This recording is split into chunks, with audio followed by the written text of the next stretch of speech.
So, yes, as Gihanta mentioned, this year, really, the intention of this year is to really take our practice to a whole different level. And that's through really two things. One is getting very, very clear for all of us on what it is that we're doing, what our goals are, what are we trying to do from a Dhamma perspective, from the perspective of liberating our hearts. What are we trying to do this year? And connected with that, what is our plan? And what systems, if you like, do we have in place to make sure we actually do what we need to do? So that's like, it's like kind of like two sides of a coin. So that's one side of the coin. The other side of the coin, which we're going to focus on today, is dissolving the things that are in the way of us actually achieving those Dharma goals. And for all of us, whether we're lay people or whether we're monastics, but we're all lay people, there are always things in our lives which really hold our practice back. And very interestingly, although those things can quite often seem external, oh, it's this thing that's happening in my life, it's this person, it's this whatever.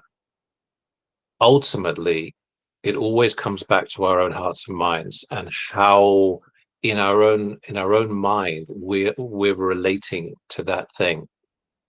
And so that's what we're going to focus on today, which is really exploring some at least of what of these things are that are holding us back, and then how we can dissolve the barriers which actually really lie in our own minds and are not really out there, at least not in the way that we think they are. And as always, we're going to do a meditation. And so we'll start with that, and then we will do a little recap of what we did last time. So just re-presencing our goals, particularly for anybody who wasn't here last week, and the goals and plans and systems. So I'll just do a brief recap talk of that, and ask somebody, maybe get Hunter, just to talk through what you put for that last week. And then we'll go from there into these things which are holding us back and what we do about them. Okay. So let's begin with some meditation. So wherever you are, I think probably most of you are at home or somewhere comfortable, probably sitting, but it doesn't really matter what kind of posture you're in. And so just beginning by bringing awareness to just really whatever posture we're in, sitting or any other posture, and just noticing how our body is arranged in that posture. And very often, in fact almost always, when we sit or adopt any kind of posture, there's a certain habit behind it, certain habits of mind that lead us to sit if we're sitting in that particular posture. And so it's very useful to bring awareness to whatever choices we've made about how the body is arranged. Choices we made about where our hands are, for example, where they're resting, how our legs are arranged. Some of you will be cross-legged, some of you may be on chairs, but in whatever way they are arranged, just noticing that, and that however they are arranged is a consequence of small intentions and choices that we made when we sat down or when we last rearranged the body. And in doing that, what we're starting to bring awareness to is intention, cetana. And cetana, intention, is something, as with everything in the mind, which arises and passes. So with each new moment is a new intention. And that intention may be to keep the body as it is, or it might be to change it, to rearrange it. Either way, beginning to bring awareness to intention as simply that, intention. And so when we move the body in any way, we move an arm, we flex our fingers, move our legs, ankles, anything, rather than us thinking, I did that, or I am doing that. But really what it is intention, cetana.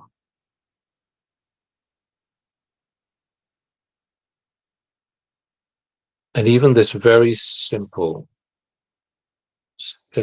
practice, that mindfulness of intention, begins to give us a wonderful gateway into the anatta, the non-self nature of what's going on.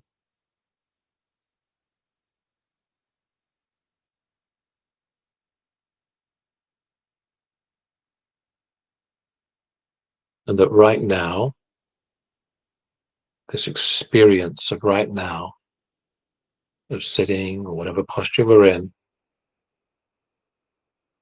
is really just two things: materiality of the body, and mind, nama. Just those two things, just arising and passing. Not me, not mine, not myself.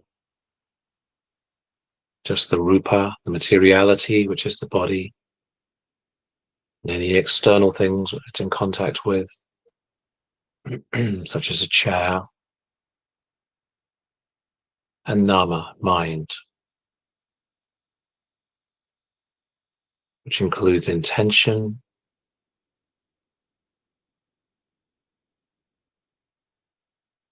includes perception, sanya.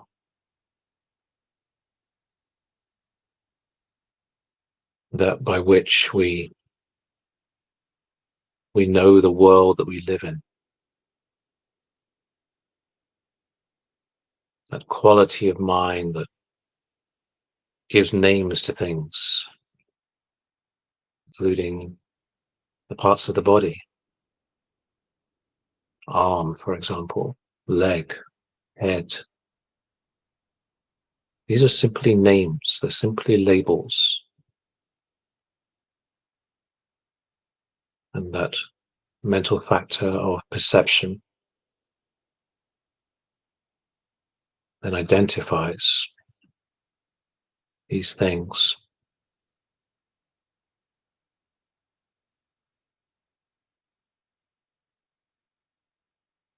And so there's great power in bringing awareness to perception as perception, that which cognizes, that which recognizes things, that gives names to things, that labels things, through which we navigate ourselves and our lives. It's perception, sanya.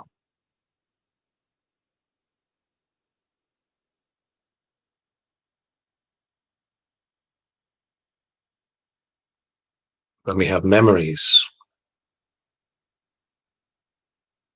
perception plays a huge role, including in whether that memory is pleasant or unpleasant, or somewhere neutral. It's perception, it's sanya. When we see somebody we like or dislike, it's actually perception which is creating that preference.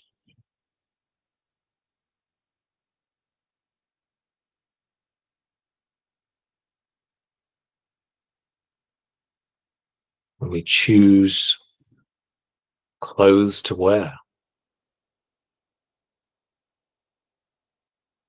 in a shop or at home, perception, sanya, plays a huge role in the choices.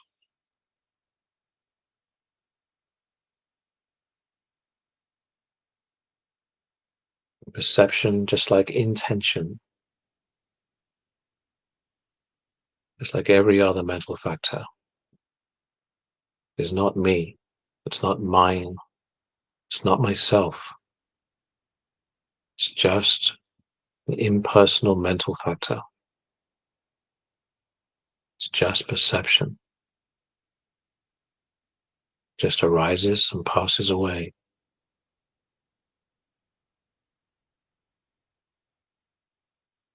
And that is how perceptions change. How our preferences for things change over time.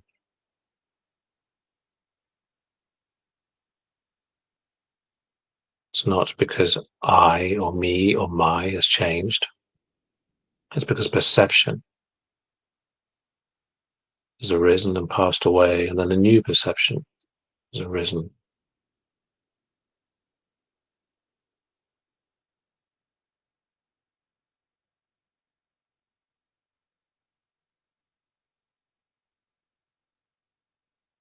And seeing perception as just perception, intentions as just intentions, is literally liberating. It frees the heart. It's no longer identified with it.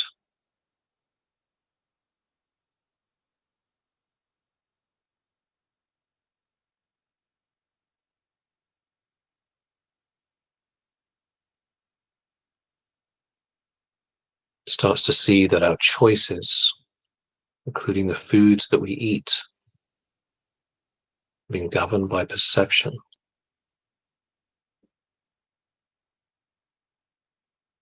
Whether it's pleasant or unpleasant, perception is conditioning that strongly.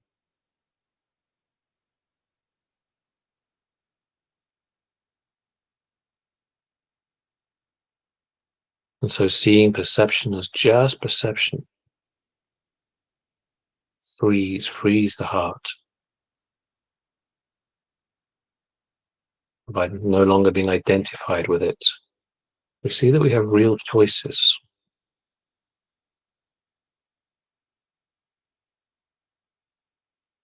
No longer being automated by how perception is operating, and that in turn conditioning desire, conditioning aversion, conditioning delusion.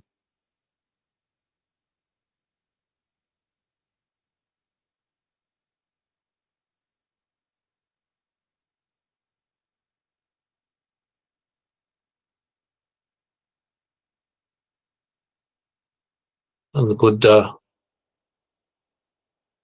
spoke about 4 perceptions in particular.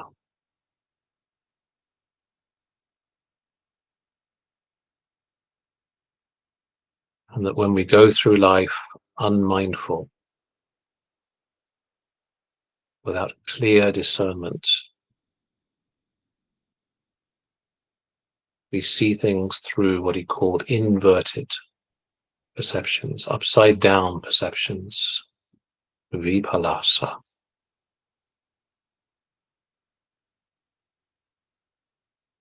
The first of which is perceiving things as lasting, as permanent, when in fact they are not.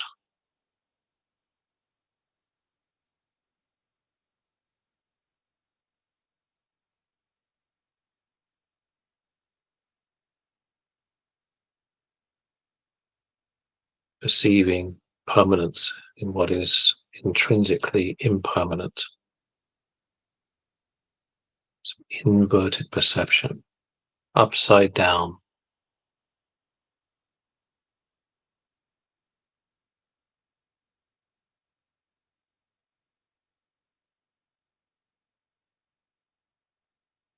When we are mindful, clearly discerning, clearly comprehending, what we see is that actually in each moment, things are changing. They arise and they pass away.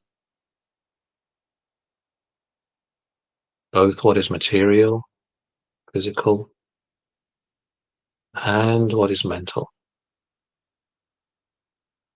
Neither of them lasts.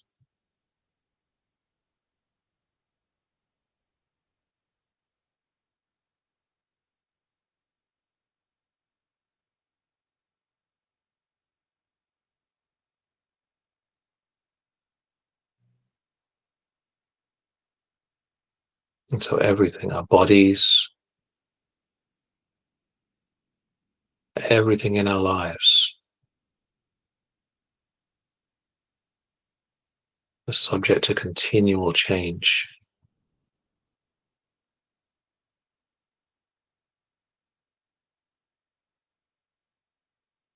Because all conditioned things, without exception, are impermanent. Sabbe sankara anicca. All conditioned things are impermanent.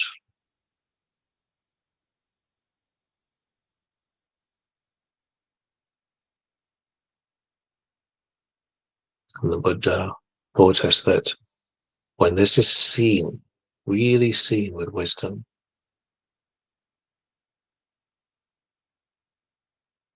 yada panyaya passati, it's really seen with wisdom,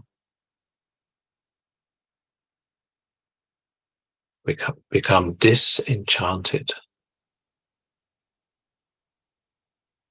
with conditioned things, disenchanted with all dukkha.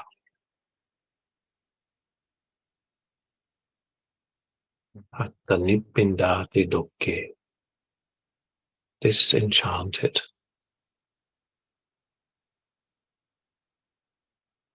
And through that, clinging ceases, attachment ceases.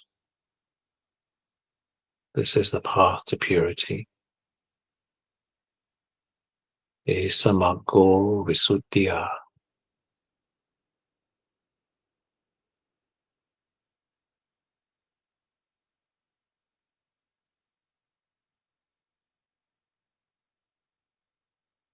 Through this very, very simple, utterly profound practice of mindfulness, discernment, seeing things as they are, we see that truly nothing conditioned, nothing is permanent. We see with correct perception.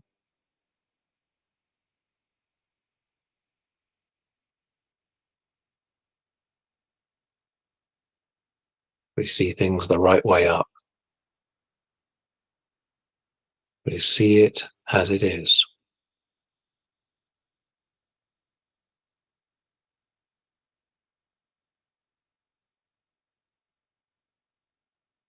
So right here, right now, this experience right now is anicca, impermanent.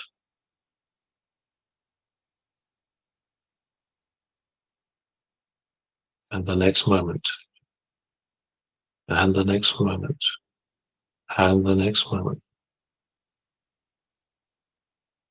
And so it has always been throughout our lives. stretching into the infinite past. And so it will always be.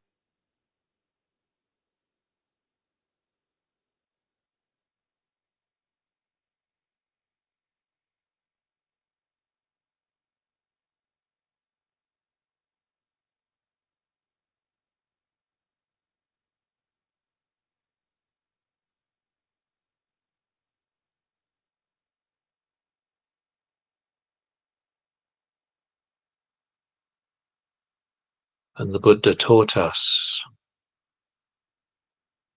that as a consequence of anicca,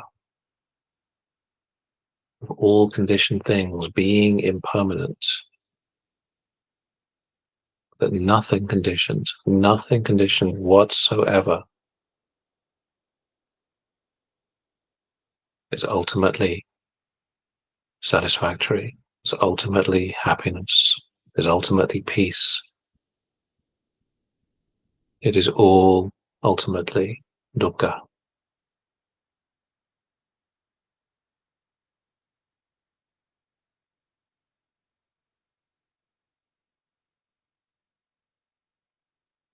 Sabbe sankhara dukkha. All conditioned things are dukkha, are suffering, unsatisfactory.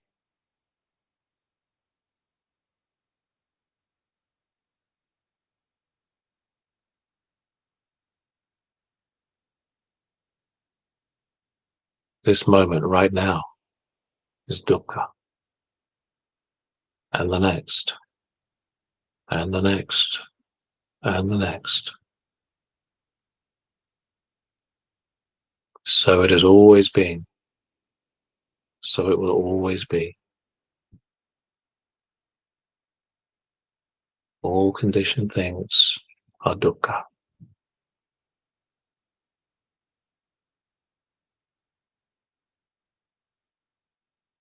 And when we see this with wisdom, yada panyaya pasati, we become disenchanted with all dukkha, with all conditioned things.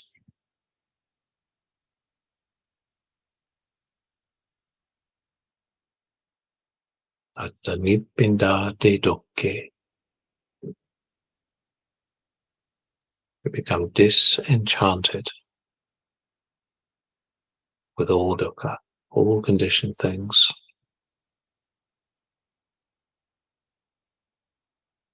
This is the path to liberation, to purity, the highest freedom, to nibbana.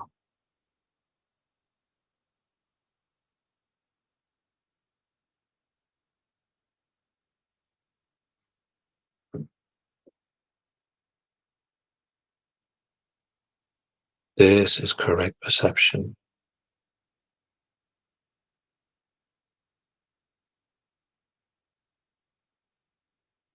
This is the second perception. Rather than seeing mistakenly what is unsatisfactory as satisfactory, what is suffering as satisfactory, seeing with clear wisdom that all conditioned things, due to their impermanence, is dukkha, is not to be clung to, is to be let go of.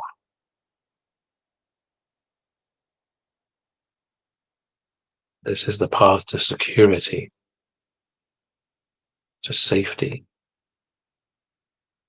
to peace.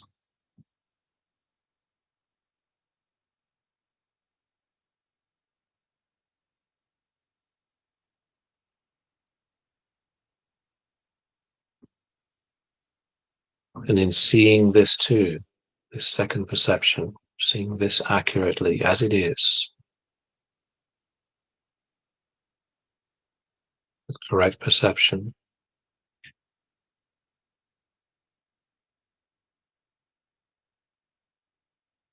Our heart also opens to all things being not self. Sabbe Dhamma anatta. All things, conditioned or not,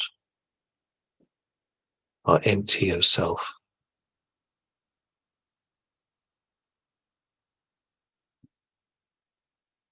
And how could that which is dukkha have self, or be self, or in self, or have self in it? How could that be?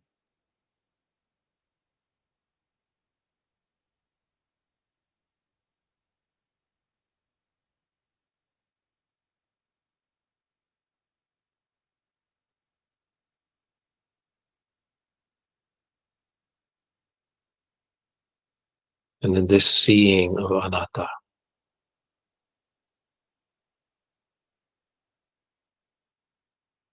we become disenchanted with all conditioned things, become disenchanted with dukkha, because it is empty.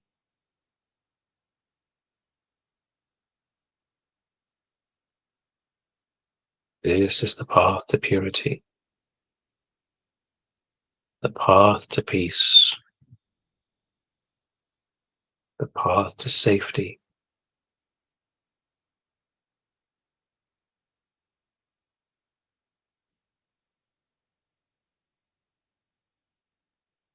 This is the third of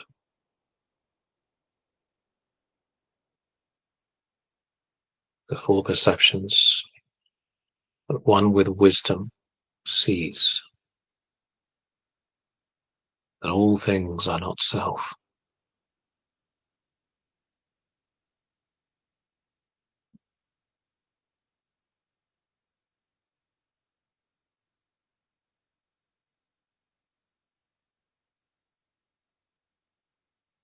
And the Buddha also taught fourth perception, that when we are unmindful, we see what is intrinsically actually unattractive. We see it as attractive. For example, this body, made up simply of different parts: hair, skin, nails, teeth, bones, sinews, and many other parts, none of which, when really clearly seen, is attractive. And so when we see with clear wisdom, correct perception, we do not mistake that which is unattractive as attractive.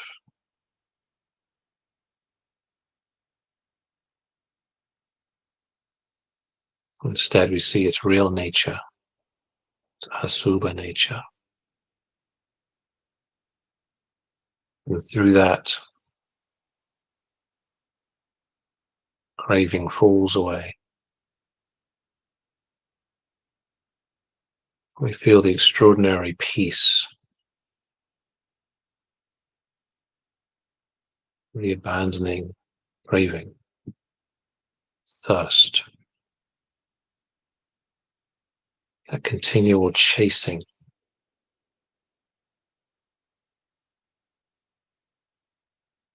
Seeking out, pushes us through, hurrying and hastening, as the Buddha says it, through our lives, never peaceful.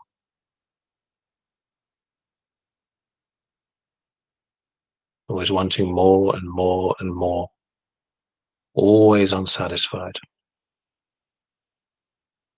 always unsatiated.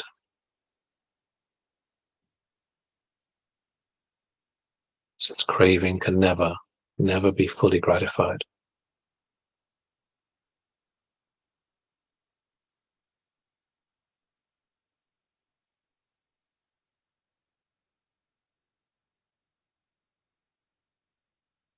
And so in seeing things with correct perception,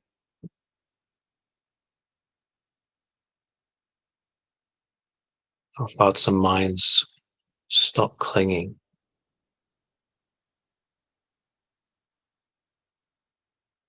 We're no longer driven by craving, by hunger, thirst, for ever more pleasure.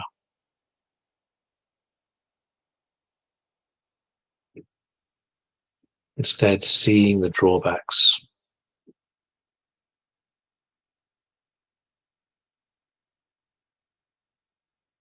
constantly running and running and running, something it can never catch,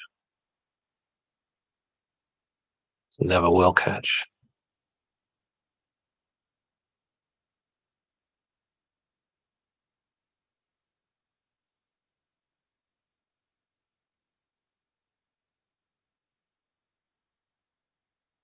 In other words, peace.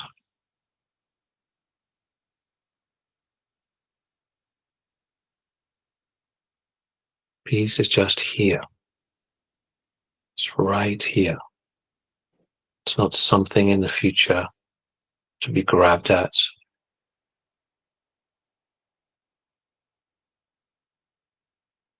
Simply by being right here, right now, with each moment, just as it is, just as it is. You feel the happiness, the peace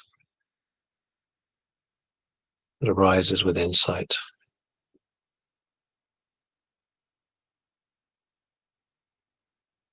That insight which leads us ultimately to complete freedom, to Nibbana.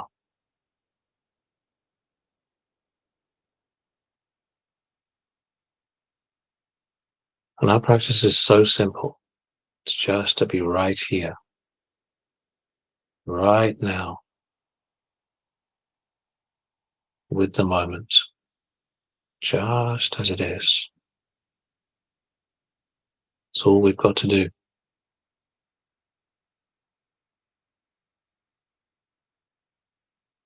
Just here.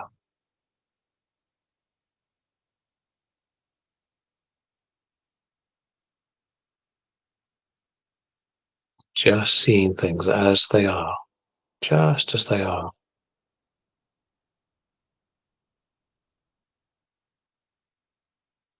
Such is the beauty and the power of sati, of mindfulness. It has that quality of knowing, of seeing face to face, just as things are.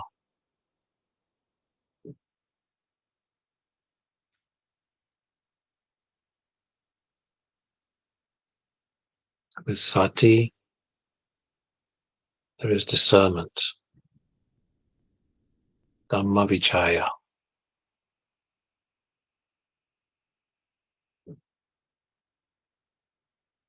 And with that discernment, that Dhamma-vichaya,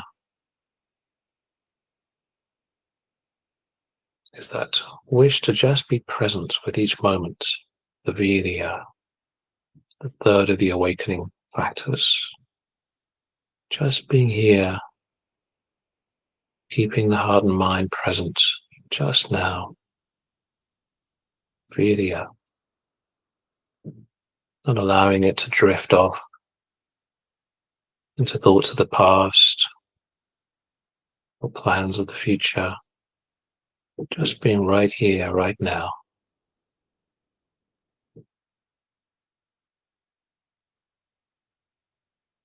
And with the virya, you feel a certain happiness.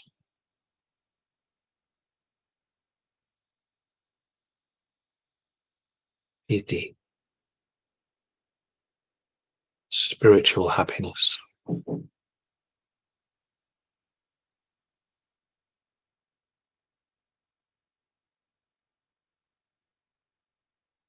Spiritual rapture. Piti niramisa. Much more lovely happiness, more beautiful happiness than is ever attainable from sense pleasures.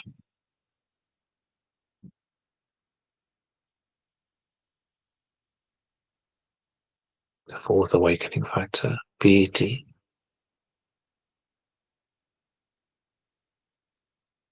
Piti has that beautiful quality of calming the body, calming the mind. Sati, calming, tranquility.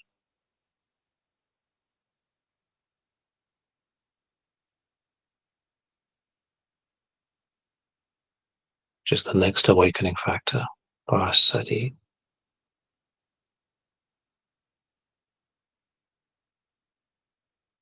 And a calm body, a calm mind is also happy. Sukha. Sukha.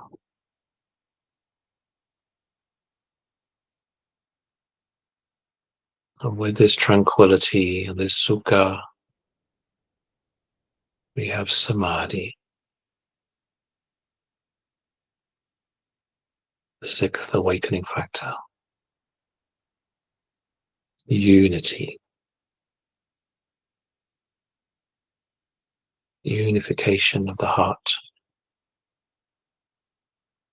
Samadhi.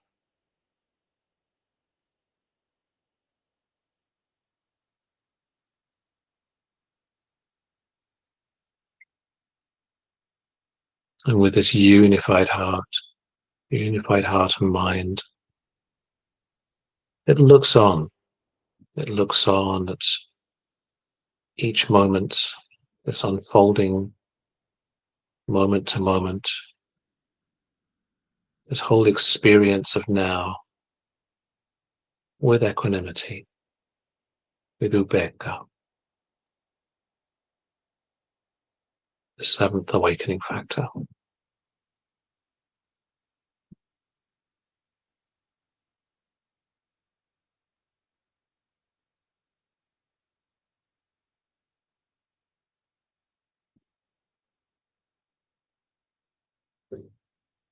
And the Buddha taught that these awakening factors,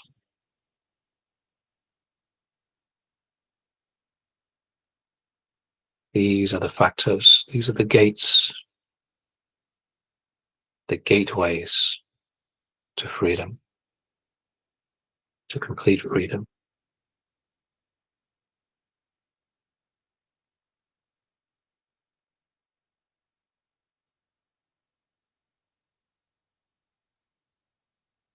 The BODHI,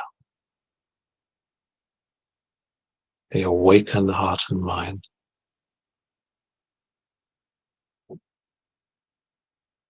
Free it, liberate it.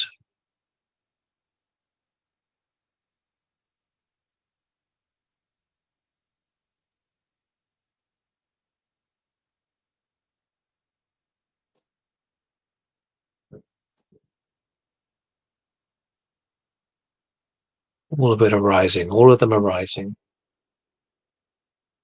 from mindfulness, from sati. So simple.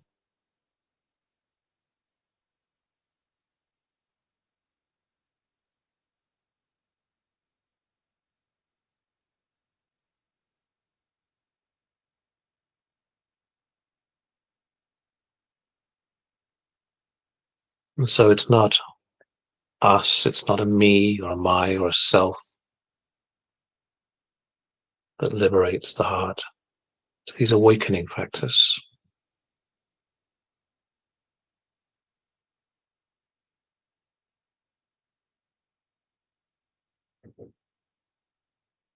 The awakening factors do the liberation.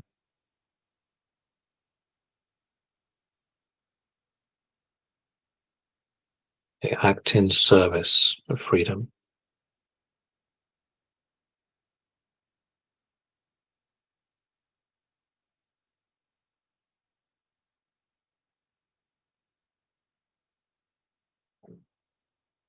Our job is simply to pay attention, pay right attention, wise attention to what's so.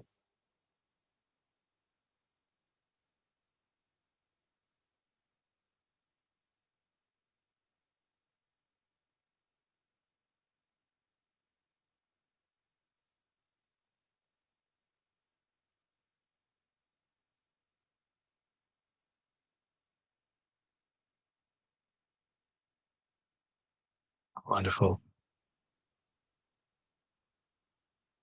And so in your own time, gently bring your attention back to the room, to the chair you're sitting on.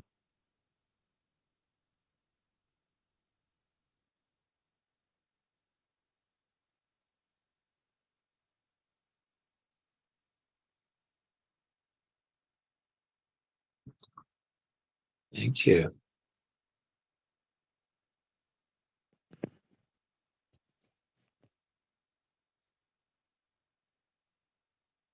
All right.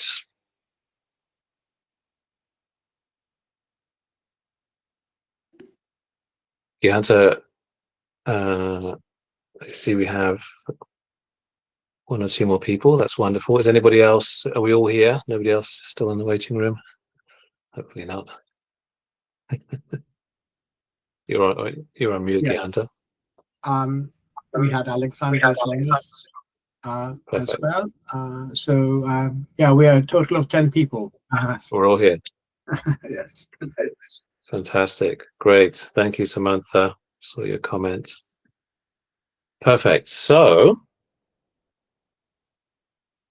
what we're going to do now, firstly, is to re-presence what we spoke about last time.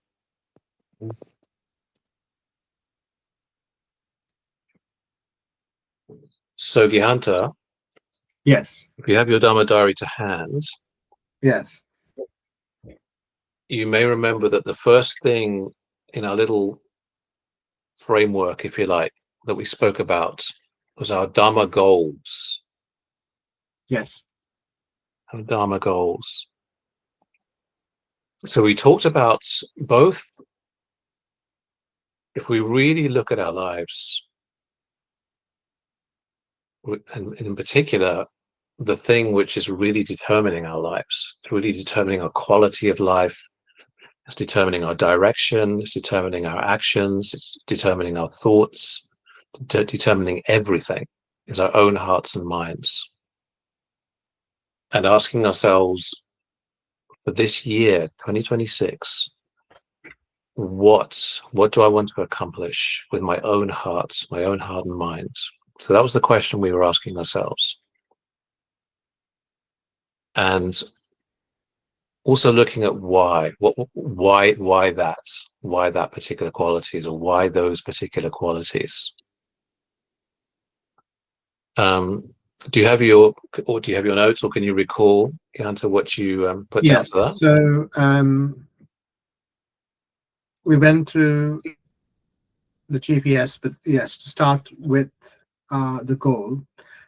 It's interesting, Paul, since I wrote my notes down, I've been thinking about it, and I've slightly changed my goal, talking about impermanence, because, yeah, the more I thought about it. So anyway, the way I'd like to frame it is, it's interesting because today your meditation focused on unsatisfactoriness.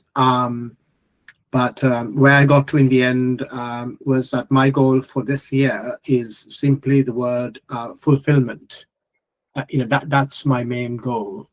Fulfillment, moment to moment.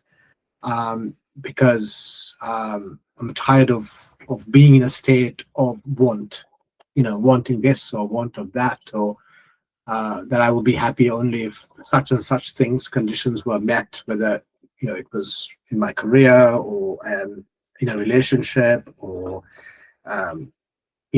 anything that I need. So the goal is fulfillment, moment to moment, and for it not to be sort of being conditioned on something external, and rather for it to be, internal and not have that want. So that was the goal. And of course, I can get into the P and the S, but I'll wait for you to prompt me. Fabulous. Fabulous. So keeping that in mind, one other thing before we moved on to the plans was what we could really call like our anti-goals. So what specifically do we not want to happen? Yes. What were your thoughts around that? Yes. So I think I kind of mentioned it now. It's interesting you should say that. So moment to moment, having that really strong strength of internal peace and fulfillment was the goal. And the anti-goal was sort of, this sort of sense that I'm always wanting, always not happy, always searching, always trying to get somewhere. It's a state of not being there. And so always it's like the mouse and the cheese. So and that's true whether it's at work, whether it's at home, whether it's with the children, or whether maybe it might be a relationship or a friendship. It's always something is not complete, and so you want to get something, you want to change something. Whilst like you were saying in the meditation, it is right now, being in the moment and being fulfilled now without having to always be in search. So the anti-goal was this sort of sense of fragmentation, sense of lack of unity, sense of always searching for a better tomorrow.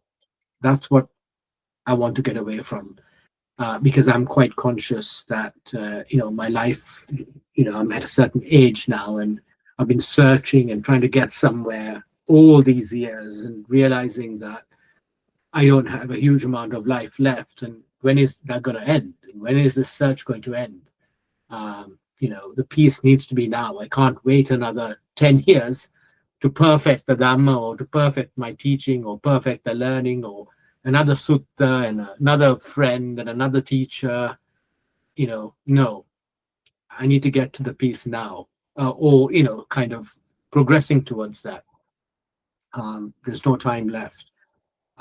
So that's the sort of anti-goals of being in a state of want. Fabulous. Yeah, there's so much richness there in terms of things to explore, but we'll hold those for a little bit. So from there, what we then talked about was a handful of things. It can be 3, 4, 5 things. So we're now moving into the plan.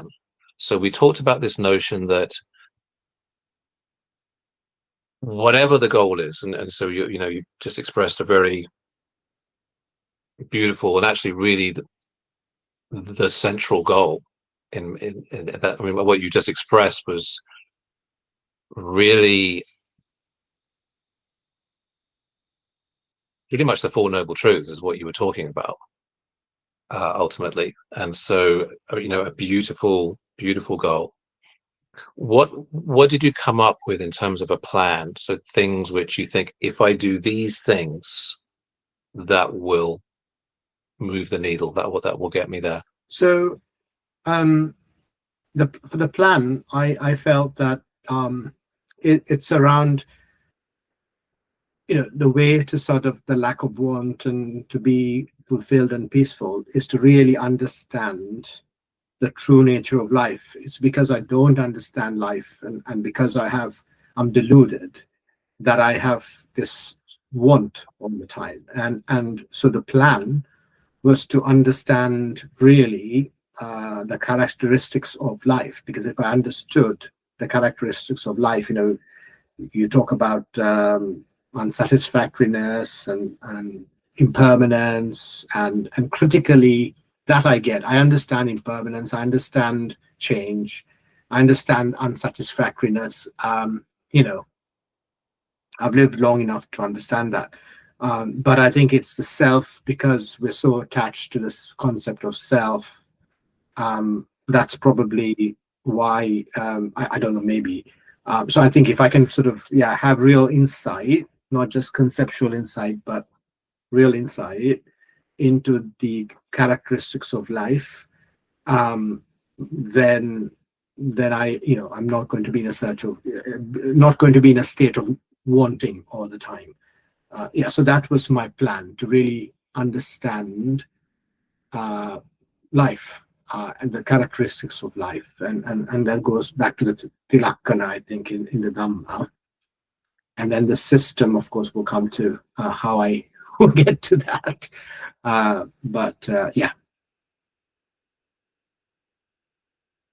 So wonderful. So in a nutshell, we could language the plan as a real deepening of insight. Because what you just talked about is exactly that.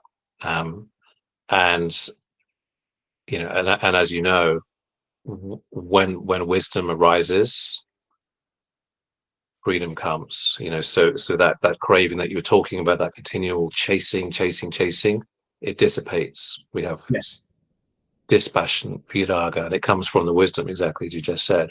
Yeah, beautiful. And what sort of system did you have in mind, or do you have in mind? It's interesting. We touched on various elements, and I took various notes about the system. But I think towards the end of the talk last time, I realized that the system actually is the Noble Eightfold Path.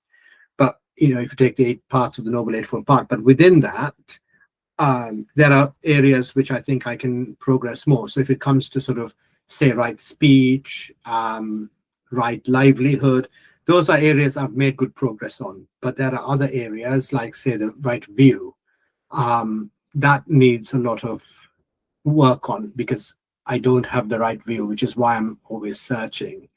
I think we talked about also the mindfulness, samma sati, samma samadhi, the vipassana, and the the bhavana techniques. So there are different, I think, within the Noble Eightfold Path, maybe there are certain steps I need to focus on more, because I think I'm better with some and not so good with others. And the mindfulness, I think that's really key. Because the more mindfulness I have, the more I understand my thoughts moment to moment. I'm getting better at kind of avoiding unnecessary situations. So mindfulness is key. So it's the start of the Bojjhanga as well, which is brilliant, because it's what we talked about earlier when you summarized as well. But the mindfulness is almost like a window into my mind, and I'm able to spot the issues and work on the issues, and so it's a great start. Fabulous.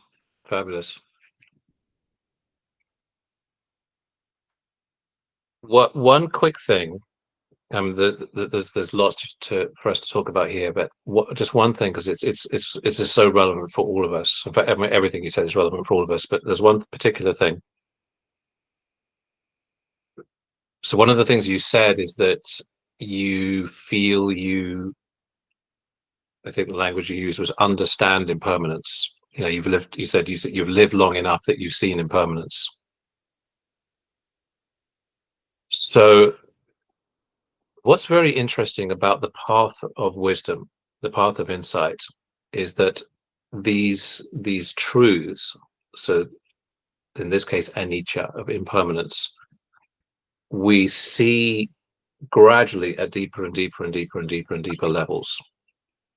So the initial seeing of impermanence is sometimes what's known as the level of reflective acceptance. So in other words, where it's like, I look at my life, I look at my body, I see that I'm aging, I look at the fact that I have possessions and they get lost or stolen or whatever, I look at politics and I see that politicians come and go, well, whatever it is, right? Whatever expression of anicca it is.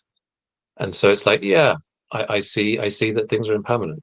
So that would be like the level of reflective acceptance.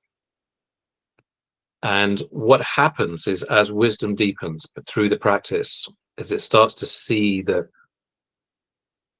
the in the same way as like supposing we're by the beach and we wander into the sea with a snorkel on, and so we put our face under the water, and immediately things start to look different, right? Really radically different. And then so now imagine we take a deep breath and we start to swim down. So by the time you've got down to maybe 10, 15, 20 feet, things look even more different. We start to see some different fish, and we start to see in more detail what's going on. Now, supposing we want to go really deep, so we get out of the water, we put a scuba suit on, and now take a boat out and get into the sea, and now we go down 20 meters, 60 feet, 70 feet, 100 feet, 150 feet. Things start to look dramatically different. It's darker, the fish look completely different. We start to see shipwrecks down there. And then imagine even that's not enough. So we get out of the water, we put on one of these, these huge suits that they wear for deep sea diving. And you go down 300, 400, 500 feet. And again, things look radically different. And then if you really want to get adventurous, you get out of the sea and you get in like a mini submarine, and you start going down to serious depths. And each time you do it, you realize that whatever you thought was deep is not deep at all. Not deep enough. Yeah. And wisdom, and in this particular case, the seeing of impermanence is exactly like that. So you'll find as the practice deepens, particularly as samadhi deepens, that it just starts to blow your mind just how completely impermanent things are in a way that we just didn't get before. And part of the reason why this is so important to know, and to even just conceptually know, is that it's actually through the complete seeing, through the complete understanding, the jnana of impermanence, that complete liberation happens. For example, if we take the 10 of us on this call, if any one of us really understood impermanence, we will be arahants. So that's how deep it is. And so in a sense, in a very real sense, the entire path to liberation and the entire part of what you just talked about, of being free from this continual running after, chasing, thinking if I just sort this out, my life will be fine, is actually this deeper and deeper seeing of impermanence. So in terms of your goals, if you were to add into that, this year, I want to really, really penetrate impermanence, the seeing of impermanence to a level that I've never seen before, your life will transform. And to that, I think there was one aspect which was to, I said about this, the seeing, the sort of the mindfulness, but to develop a higher level of samadhi and, do a longer retreat somewhere as part of the system, because I feel that it is the sort of moment to moment seeing of the mind and the and being calm and collected, and that the insight that comes from that. So we talked about a long retreat, things like that, and that's part of the system, so that I can make progress on going deeper. Wonderful. Okay. Before we get into the obstacles, it'd be very, very useful just to hear one more person share what you put for those three things. So your goals, the plan, and the system. Does anybody feel brave enough to share? And it's really wonderful. Like, for example, Gayanta, just right now, just in your sharing, I promise you that it was helpful for every single one of us on this call. Just hearing how somebody else is seeing this. Who else would like to share?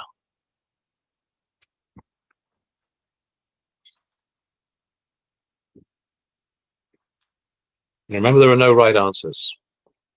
All of our paths are different. So whatever occurs for you as important as what this year you really want to focus on, that's that's you. Alexandra or Hiranti, maybe? Yeah, I wasn't aware of this issue, so I didn't write anything yet. That's okay. Were you here last week, Hiranti? No, I wasn't. That's last month. No. No, Got you. Got you. yeah, Got it. that's why. It's That's fine. And anybody else who was here last week?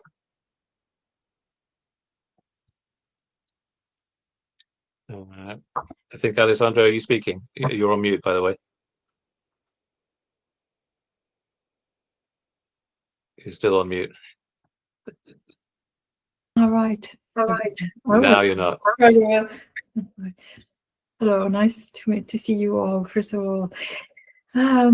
Yeah, I'm going to share a little bit, but I'm a bit uncertain because I haven't finished my homework. So, but I would say that my goal for this year is to it's got two sides. Is one thing, but it is to reduce anger or aversion, or specifically in my case, getting annoyed and when something doesn't go my way, or people behave a certain way, or say, I feel like a rush inside of annoyance and a bit of anger. And so that I want to reduce.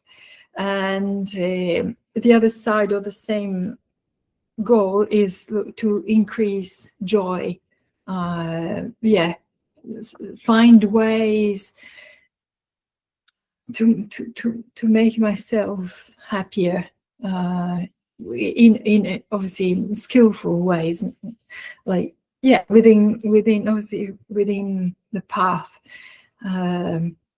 Even, I don't know, a walk in nature, looking at the sea, that kind of joy, that it is, I think, has no negative consequences. I don't know, maybe Paul, you correct me on this if this is not the right direction. Or drawing, I like drawing things that are inoffensive but make me happy. So I want to cultivate them more because I'm starting from a quite low level, so to build myself up with simple things. So reducing anger. What was why? In order to answer to the why, I would say I want to reduce anger because it causes a lot of suffering. I realize more and more that I suffer when I feel annoyed and frustrated and angry, and things still don't change. The only thing that I add to the situation is my own suffering. So it's not good. And so that's why I don't know if it's selfish, but I just want to reduce my suffering. And also the consequences, because I might be unkind to other people when I'm annoyed or angry. So it's not nice for anyone in this situation, even just in a situation that I think of. Even if the person is not there, I realize that by having these certain thoughts and feelings of aversion, it transpires in the relationship, and it spoils the relationship anyway.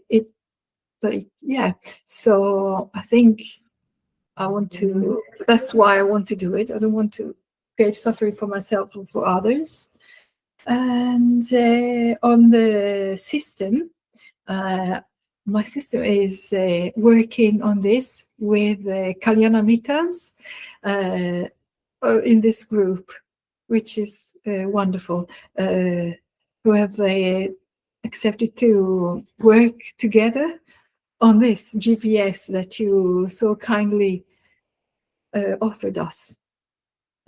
So being accountable and writing things down, keeping track, like following what you said last time about your spreadsheet and marking, having different categories on it, and tracking what I do, what I don't do, and so forth. So yeah, so on and so forth.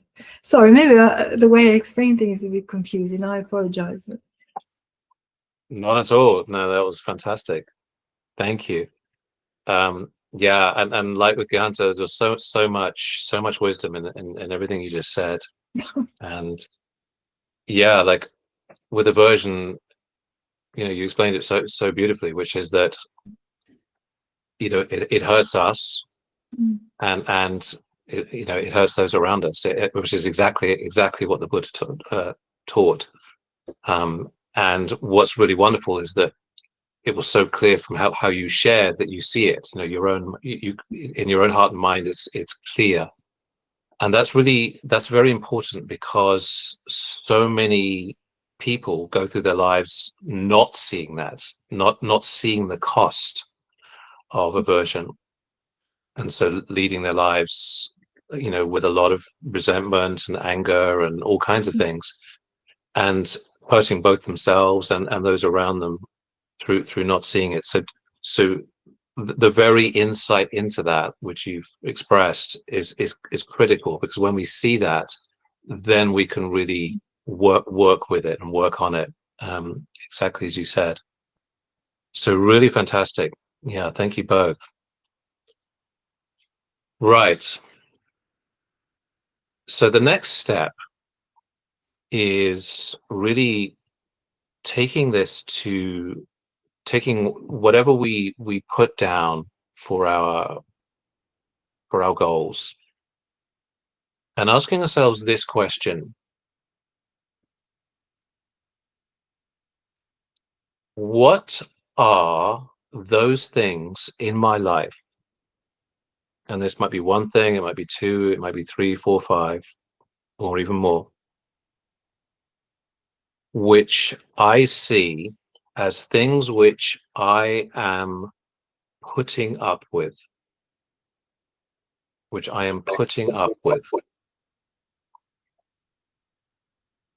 So what do I mean by this?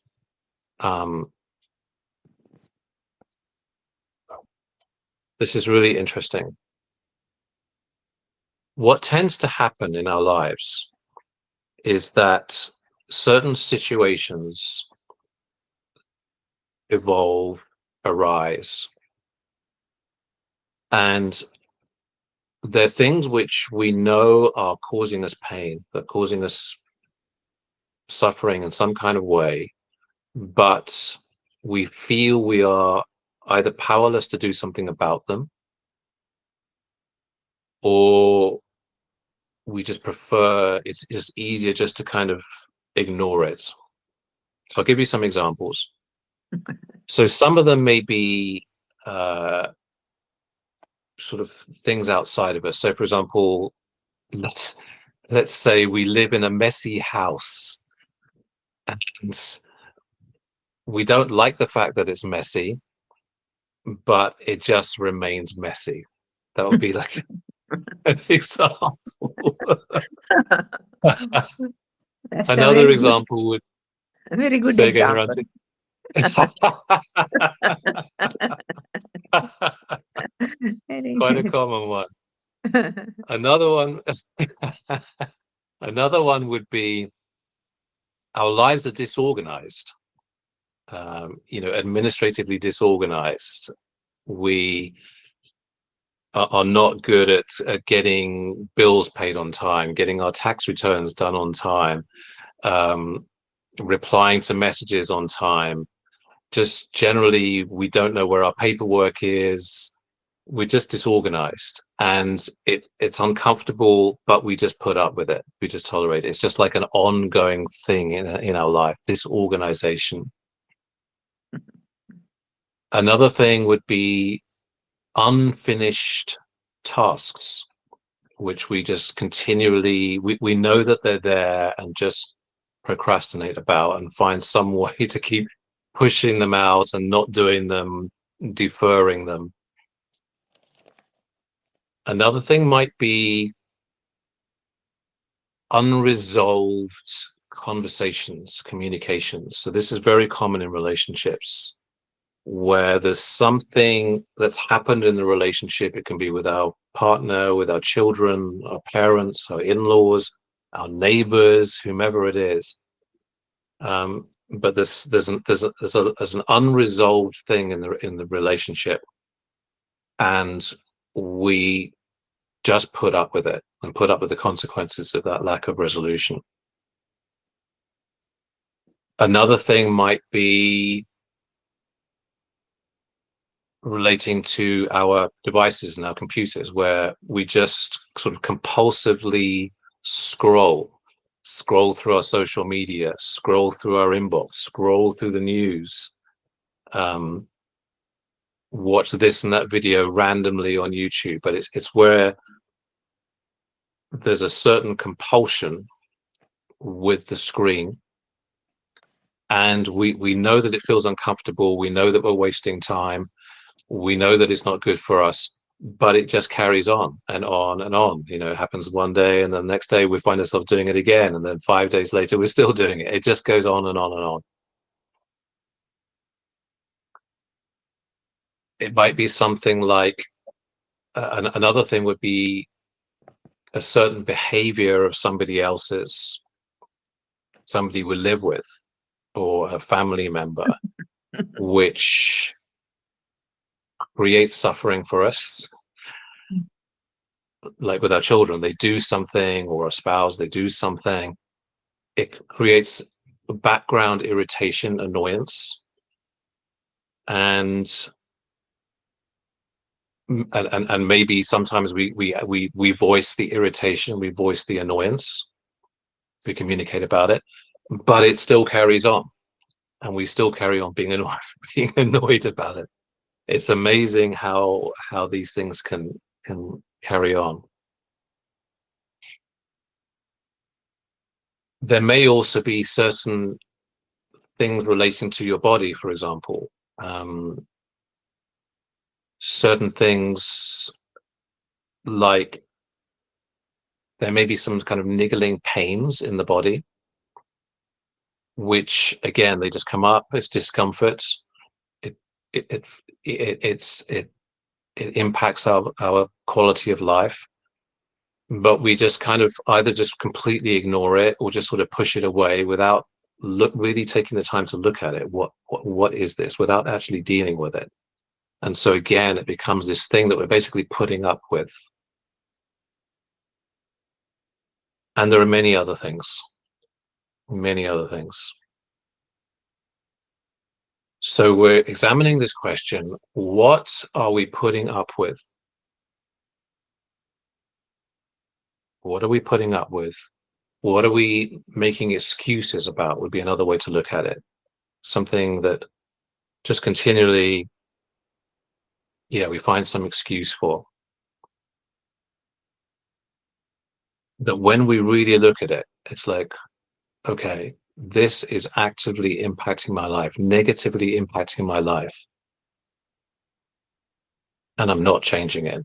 Or at least the things that I'm doing to change it are not effective. They're not actually resolving the issue.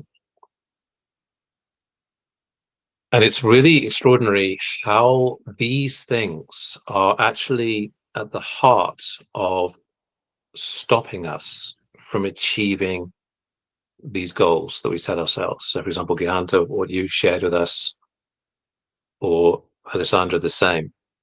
So it's actually, interestingly, these very, very real things in our lives that are very important barriers to us achieving these goals.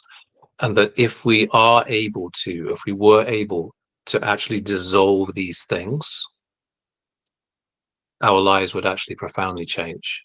And our goals would then not just become more realizable, almost the goals would actually become realized. Even could be even that dramatic through solving these particular things. And it's also amazing how draining they are. Like they drain our energy, they drain our mental energy, they drain our physical energy. They just kind of like drag us down in ways that we're just really not necessarily very conscious about. So step one, this process, step one is actually identifying them. So it's a kind of exercise in sati, in bringing mindfulness to our lives and asking ourselves, what are these things that I'm putting up with? And naming them, identifying them. And our Dhammadharis are very, very helpful for this. So actually seeing it in the mind and then writing it down. It's this. And really interestingly, the very act of writing it down is helpful. It helps to start to bring consciousness to what was previously unconscious, to bring awareness to what was previously unaware. So this is task one. And as you do it, see with whatever you write down, if you can score it 1 to 5. So the scoring works like this. If it's kind of like a minor thing that's not really bugging you too much, you're going to give it like a 1 or a 2. If it's something which is dramatically affecting your life, it's a 4 or even a 5. So something which, let's say, is occurring every single day, and or when it does occur, it really knocks you. It really impacts your mental health, drags you down. That's going to be a 4 or a 5. Okay. So we're just going to take a few minutes. That's 3 or 4 minutes. And as you're doing it, a way to do it is to look at your life in different ways. So, for example, relationships is a really good place to look. Health is a really good place to look. That includes, any kind of bodily aches, anything like that. The state of your living, your house, your home, physically, is a great place to look. Work, anything to do with work, to do with people at work, the kind of work that you do, anything relating to that. So all of these major, and money is actually a very interesting area to look at too. Are there any ongoing aspects of your financial life? Are you constantly kind of running low on money and then worrying about getting overdrawn or something like that, or paying particular bills or things like that? So these major areas, scoring them all 1 to 5. Okay. So we'll just take a few minutes.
All right, just another 30 seconds or so.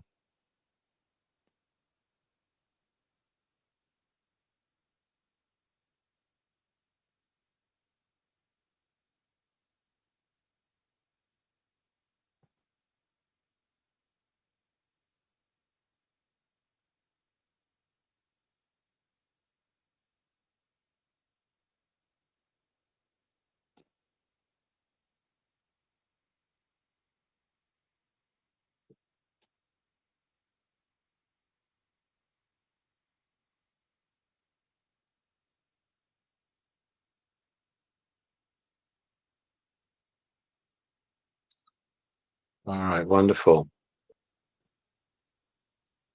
So before we move on, it'd be very, very good to hear some thoughts, what kind of things you saw. And as always, with everything that we're doing, this is very much an ongoing exploration. So you'll think of things tonight, tomorrow, next week, next month. You'll be like, oh yeah, there's that thing. Wow, I never realized. So at the moment, we're just starting to plant, just starting to investigate this, starting to plant some seeds. So yeah, it'd be great to hear, especially maybe anybody who hasn't shared yet. Shall I go? Aloma. Yes, please, Haranti. I thought of my husband actually. He's entirely different from me. I like to have things nice and tidy, clean, and like that. But he's entirely, but I have given up. I have given up because it's no point arguing and doing that.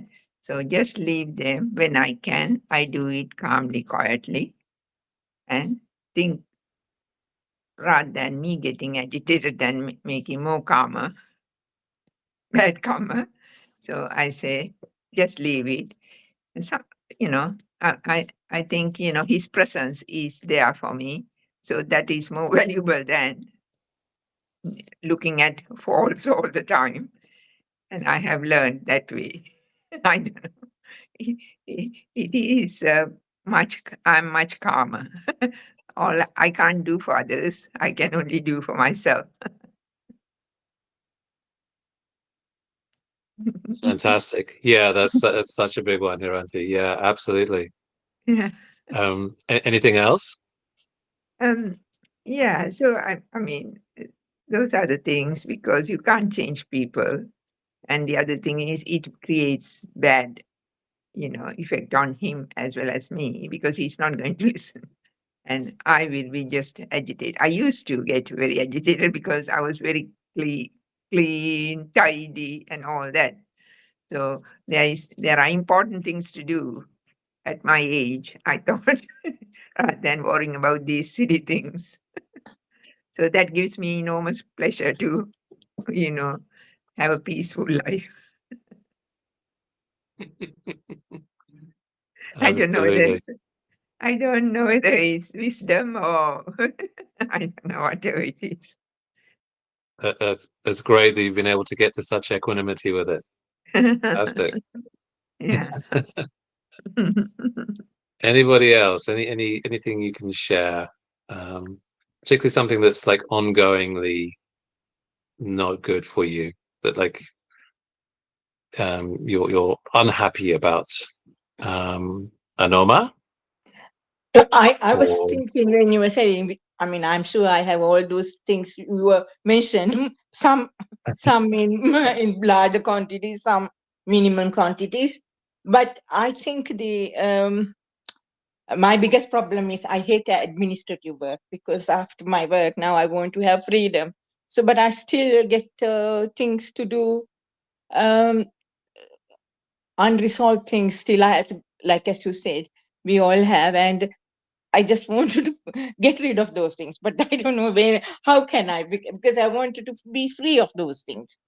And even my house, as you said, it is not like uh, I have to get rid of bit of clutter is there, because my husband passed away 3 years, and still all these things I am thinking I sort it out, hasn't still touched them, because I don't want to spend my time. I'm wasting my time, like I thinking, oh, has no time. The day goes, because I like to read Dhamma, listen to Dhamma sermons, and do these things. I mean, a couple of, I think 2 or 3 times a week, we are in a group doing these things, and we have to read and get ready and discussions. And I'm enjoying those things. Actually, at the moment, we are discussing Patani. So I really enjoy that. So I really don't want to spend time. So I can I'm embarrassed to say here that I got a bed full of washed clothes, which is never empty. And I think, no, I must get rid of this. There's lots of clothes, wardrobes I have to. So, but I'm not unhappy about it, to tell honestly. Only when I see that, because if my downstairs, I don't see those things. Oh, next day. So it goes on. So I think, I don't know how I do unclutter those things. Maybe at my death, my children, they said, oh, we'll call it house clearance people to get rid of this. So I wish I can have that type of house I kept when I was younger, was able to now. Now I haven't got the energy as such, but I'd like to put my energy into Dhamma. So that's what I do. So that is but then most of what you mentioned are, and also niggly pain, I have accepted it. I'm quite happy with those things. Not unhappy, not sad. It is there. I mean, it is old age, isn't it? So it is accepting things, and uh, I will say I'm happy with my life, but with all those problems piling up. thank you, Anoma. Thank you. Yeah, there's some much richness in what you just said, which love to touch on. We will touch on in a few minutes. Yeah, that was very useful to hear you sharing. Thank you so much. And actually, what you shared was actually a classic one, which is when somebody close to us has passed away, and what then happens or doesn't happen in terms of their things in the house. There's a very powerful sort of work we can do from the perspective of the Dhamma in our own hearts and minds with that. So we'll come to that, because it's actually very important. Yeah, thank you, Anoma, so much. One more person, either who has shared or who has not.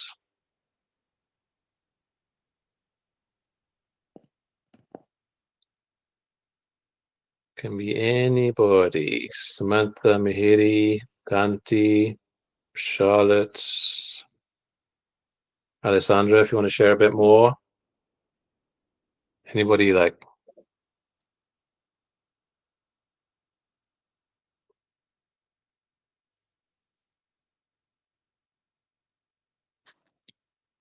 Shall I go? Sure. Mm, Who is that? Mihiri. Sounds like your yes, it's voice. Mihiri. Yes. Yes. Yes, I mean, it was interesting, the headings that you gave us to look at, like relationships. Hiranti, I'm exactly in your position. And I'm happy to say that many years ago, I figured that that was not a way to carry on with life. And you can't be changing things. You can only change your attitude. So it does not cause me any distress anymore. And so it was interesting because I thought, oh, you said minor things, but now it's not even a minor thing. It was a zero for me. I'm able to put it aside. And I have to say, whenever I really need something sorted, and if it's too messy, I can tell him, and he's very understanding about it. But I know it's not something he can change, so that's fine. And I just leave it at that. Health, nice that you mentioned niggly things and not looking at things. Again, just look at pains as pain and just do a bit of Vedana-nupassana, and then that's it, done and dusted. Again, it's not, doesn't cause me great agitation. I don't work, so it's okay, but work as in, there's no, and I realize how fortunate life has been to be able to practice so far. The two areas that I found that came to my mind were food and devices. Those are the things that I think I want to improve. And that has been I think I've shared with the group many times before. I haven't progressed so much better, but still a way to go. So those are the two things. And the devices are also not a huge thing, but I think that's an area I would like to reduce. So that's my sharing. Wonderful. Wonderful. Thank you, Mihiri, very much. All right.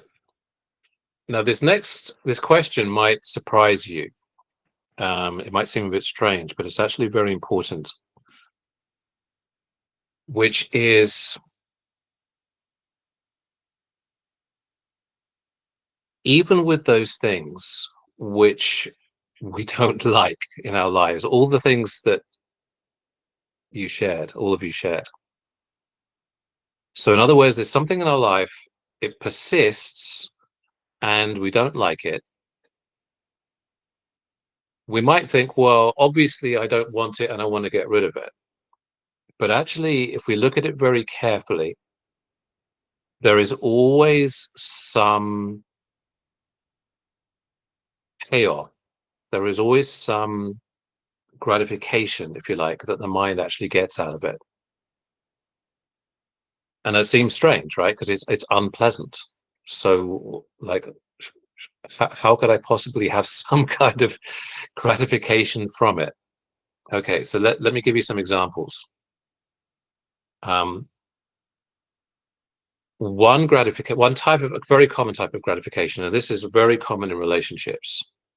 So if there's a person in our life who is doing something that we don't like, or not doing something which we think they should be doing, it's creating irritation, it's creating annoyance in us, but we haven't resolved it. Part of the gratification is, one part of it can be fear. So there's fear in the mind of actually addressing it, or at least addressing it in a way that is actually going to make a difference. And so as a consequence of fear, we stay silent. So we don't voice what it is. We stay silent about it. So it doesn't mean that the pain goes away, that the aversion goes away. In fact, it even feeds it. but we stay silent. So fear, anxiety can be a huge a huge force in the mind. And so the payoff is we get to not, in our minds at least, we get to not experience the pain of actually bringing the issue up. Because there's a like, well, if I say this, if I do anything about this, they're going to get really upset with me, and my relationship's going to blow up, and this will be terrible, right? So that's the payoff for not actually doing anything about it in that particular example. Okay, another type of payoff would be with devices, for example. So let's say, you know, what I was talking earlier about, like scrolling, you know, we just spend time on our phones just scrolling through our social media or YouTube or whatever. And there's a certain kind of craving for it. It's like, because we get to watch, you know, maybe cute videos of, you know, dog skateboarding or something, whatever kind of stuff we like. So even though we know we're wasting time and we really wish we didn't do it, and we even complain about it to other people, oh my goodness, I spend so much time on my device, wasting time, yet we keep doing it. So there's a craving payoff. Another type of very interesting type of payoff with it, with behavior that we don't want to change, that we want to change but we don't do anything about, is where there's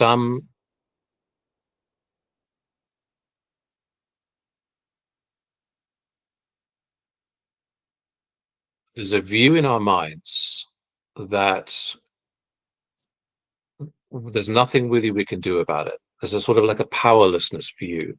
It's like, yeah, this stuff's happening in my life and I just really can't do anything about it. So we feel a victim of it. And so the payoff, the gratification, is we get to kind of continue this story in our lives that we're basically victims of the situation. We're powerless to do anything about it. And that's a huge one. And in fact, really, in anything which is uncomfortable for us and we're not taking action to do something about it, there's some version of that going on. And it's amazing how disabling it is. It's really amazing.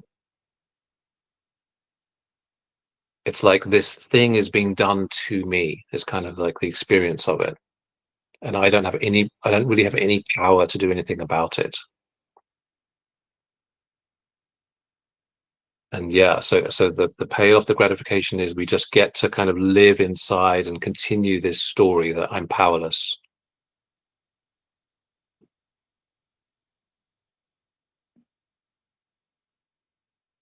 So with whatever you wrote down, just see if you can see anything like that. And actually, another very important one in terms of, again, sort of the gratification is, especially when we're annoyed with somebody, there's continual annoyance, there's continual kind of resentment, is we get to make ourselves feel that we're right and that they're wrong. So there's like a sort of self-righteousness, and you'll notice it whenever we're angry with people, we're annoyed with people, I'm right and you're wrong, is how the mind relates to it. And the minds, and, you know, particularly I making in the mind, mana, it loves to make ourselves right and other people wrong. So that's a very, very useful one as well, to see if there's any of that going on. And it's so powerful, it actually destroys relationships. It's tragic, really. Can I ask a question, please, Paul? Can I ask a question about that? Please. Yeah. Please, yeah. I mean, it's always that is the case, isn't it? I think I'm right. He's wrong. I mean, have I got it right, or did I understand it correctly? If there's ongoing aversion, Okay. if there's ongoing aversion, yeah, there's a sense of self-righteousness. I'm right and they're wrong, right? Now, it could be that other people would agree with us. So whatever the situation is, if we were to get 10 people in the room and say, okay, given this situation, Mhm. who and this behavior that they're doing, whose position is more reasonable, mine or theirs, right?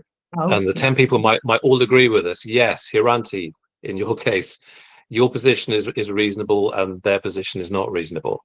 So that's like one aspect of it. But then if we look in our own hearts and minds, especially when we're continually really upset and annoyed about it, there's like a kind of like an identification with our view that we are the ones who are right and they are the ones who are wrong. We are the ones who are reasonable and they are the ones who are unreasonable. There's like a kind of a clinging, a grasping to that view, if that makes sense. So we're not equanimously kind of like, okay, yeah, I feel like my position is reasonable and theirs isn't. It's no, I am right and they are wrong. Can you feel the difference? Mm. Sort of, yeah. Yeah, if you look inside, your own heart, if there is that clinging, you can feel it. It's like a sort of contraction in the chest almost. It's like I'm right and you're wrong. And what tends to accompany it is anger, is annoyance, is irritation, aversion, all of these things, resentment. Something I think these, in my own heart, they are all due to your own karma. Karma, I take it as, if I am having some annoyance or disagreement with somebody who is very close to me, then I can sometimes think this is a karma I have done. So therefore, I try to become more patient and be resilient and then accept it in a good way, so to make my life a bit more. Do you get what I'm trying to say?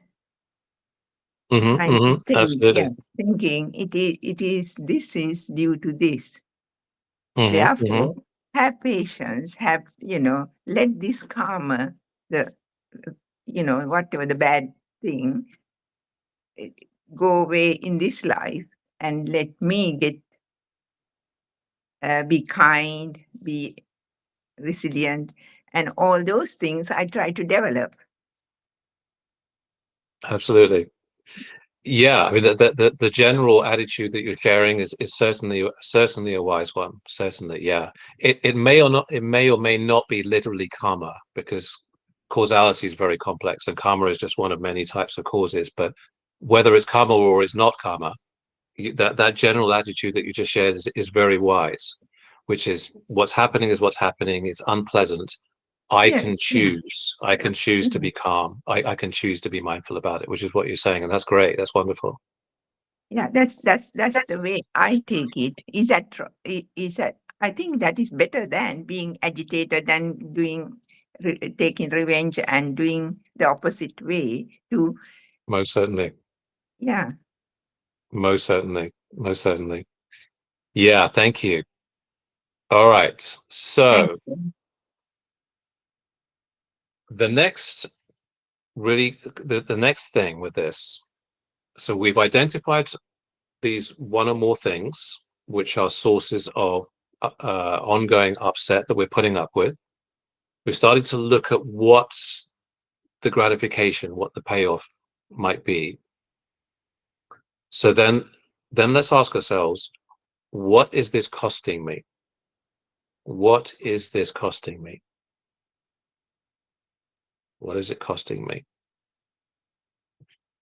And what's extremely powerful and important about this, and the Buddha actually taught this, is that when in our own hearts we see that the cost, the danger, the downside is higher than whatever the payoff is, whatever the gratification is, then we'll let it go. Then we'll stop doing it. But at the moment, if whatever it is that's affecting you, at the moment, the gratification is higher than the perceived cost. And so we keep doing it. So we need to work it so it's the other way around. So the cost, we clearly see the cost of whatever it is, and it's costing me more than whatever the payoff is. So let's take what we were talking about just now as an example. So let's say in a relationship, somebody's done something that we don't like, or said something that we don't like, and we're holding on to upset, a lot of upset, resentment, and they keep doing this kind of behavior just over and over and over again, right? And even though maybe we've even asked them to not do it, they keep doing it. All right, so if we ask ourselves, what is the cost to me of holding on to this anger, to this resentment, to this upset? What is the cost to me? Then it becomes very interesting. And Alessandra, you pointed very wisely to this earlier on. So in that particular example, as the Buddha said, it's like holding onto a hot coal, intending to throw it at the other person, but who is it really burning? And so another one would be with food. Mahiri, you mentioned this, and it affects so many of us. It affects me, actually.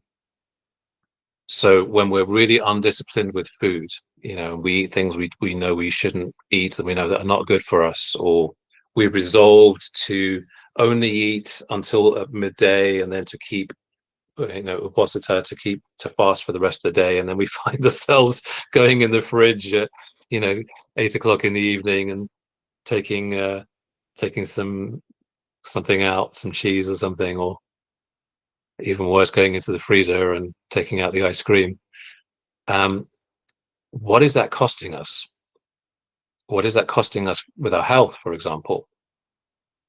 And once you start doing a little research into it, and you see, oh my gosh, it's spiking insulin in my body, and then that's then creating inflammation, and then at some point that's going to start plaquing my arteries, and before I know it, I'm going to be in real trouble. So when we start to see, okay, so this is actually costing me, it's costing my health, and when that's significantly strong in the mind, we'll stop doing whatever the behavior is. So then the gratification of comfort eating or whatever reason there is then becomes lower than the perceived cost of it.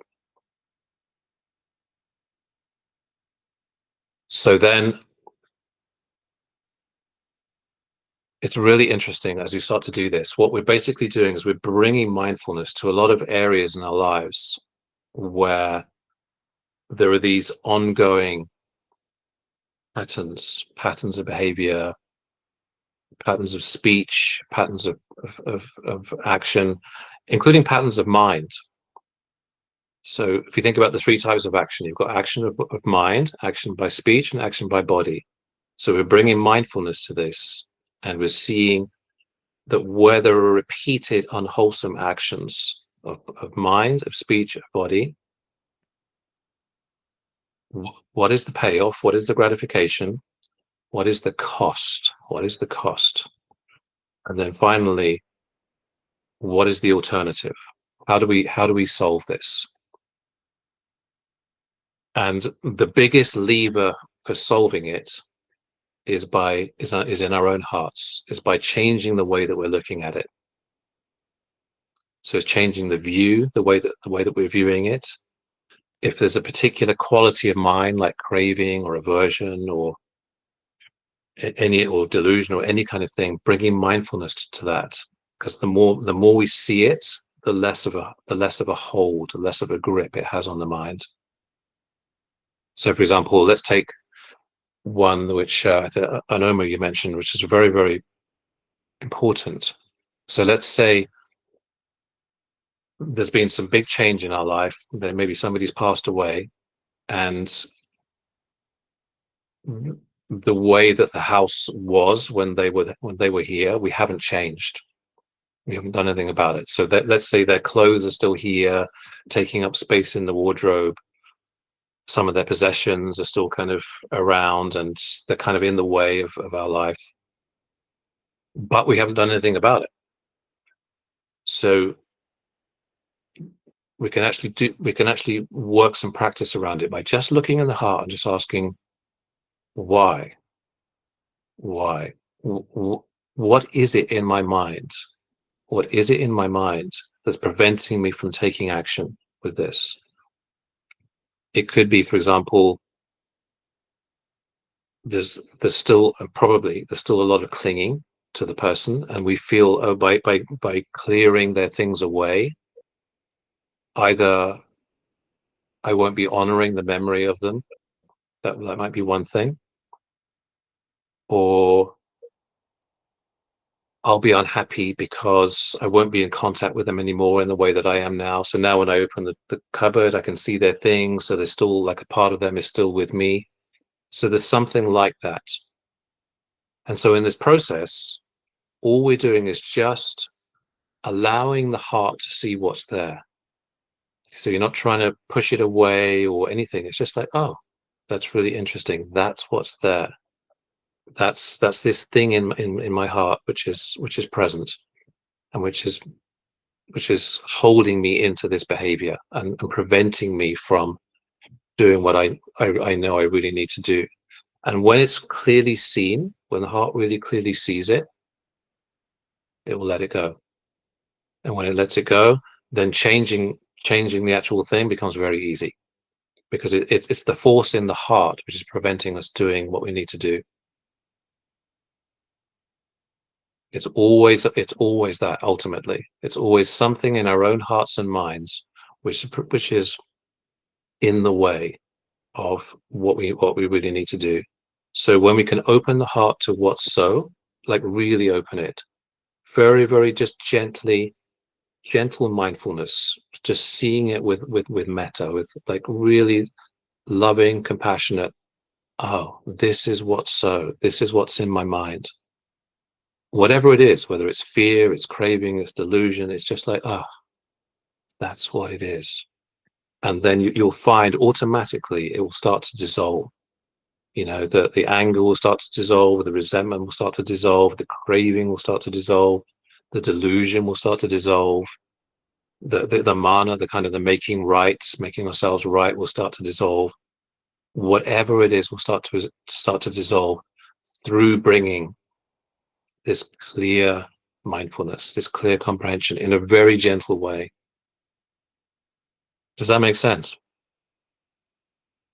Yes, you're right. You're right, Paul. Yes, I know that. But it's time. I kept telling, now I'm able to do these things, but I haven't done it. But at the first 2-3 years, yes, difficult. Now I understand. I understood at that time. This is my kind of a part of me, like still there. Absolutely. So, Absolutely. Wonderful. So thank you. you're so welcome. So welcome. So we've hit our time.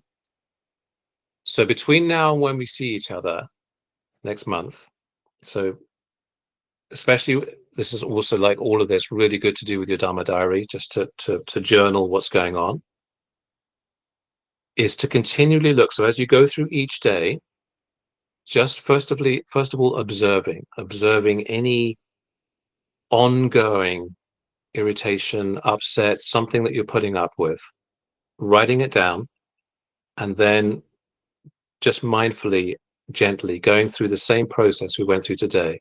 What's the gratification? So what's the payoff for this? What is it costing me? What is it costing me? And then just seeing if you can see it clearly enough that it starts to dissolve. So not pushing it, not forcing it, this is just very gentle practice. And I promise you'll see tremendous results, both with the thing itself, whatever the thing is that's upsetting you, and with your Dhamma practice in general, you'll just find like an opening of the heart in every area of your life. Any final questions about that? Anything that you'd like to clarify?